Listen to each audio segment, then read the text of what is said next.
2026 Chevrolet Cruze yangi avlod modeli sifatida nafaqat zamonaviy dizayni, balki ilg'or texnologiyalari bilan ham ajralib turadi. Avtomobilning tashqi ko'rinishi aerodinamik chiziqlari va zamonaviy lampalari bilan ko'zni o'ziga tortadi. Front panjasi keng va mustahkam, bu esa avtomobilga jiddiy va sportiv ko'rinish beradi. Orqa qismida LED chiroqlar va yangi dizayndagi bamper avtomobilning umumiy ko'rinishini yanada jozibali qiladi. Cruze modeli ranglar palitrasi bilan ham mijozlarning turli diklariga mos keladi. Shuningdek, oson parvarish va uzoq muddatli chidamlilikni taklif qiladi. Ichki makon nuqtai nazaridan Cruze katta qulaylikni taqdim etadi.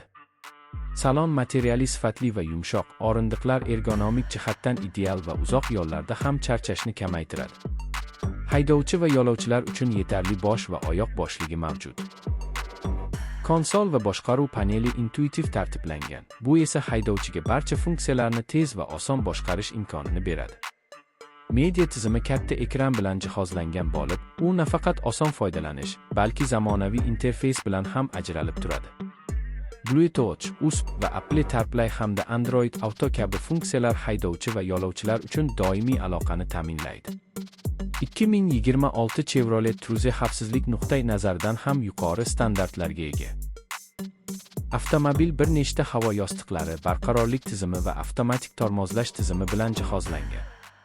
Lane Departure Warning va Blind Spot Monitoring kabi ilg'or xavfsizlik tizimlari haydovchini ogohlantirib, yo'l transport hodisalari xavfini kamaytiradi. Cruise Control va Adaptive Cruise Control tizimlari uzoq yo'llarda haydovchiga qo'shimcha qulaylik beradi va yo'lni xavfsizroq qiladi. Shuningdek, avtomobilning orqa kamerasi va parking sensorlari tor joylarda ham mashinani oson va xavfsiz park qilish imkonini beradi. Texnik xususiyatlari nuqtai nazaridan 2026 Chevrolet Cruze bir nechta dvigatel variantlari bilan taklif etiladi. Benzinli va dizel variantlari samara.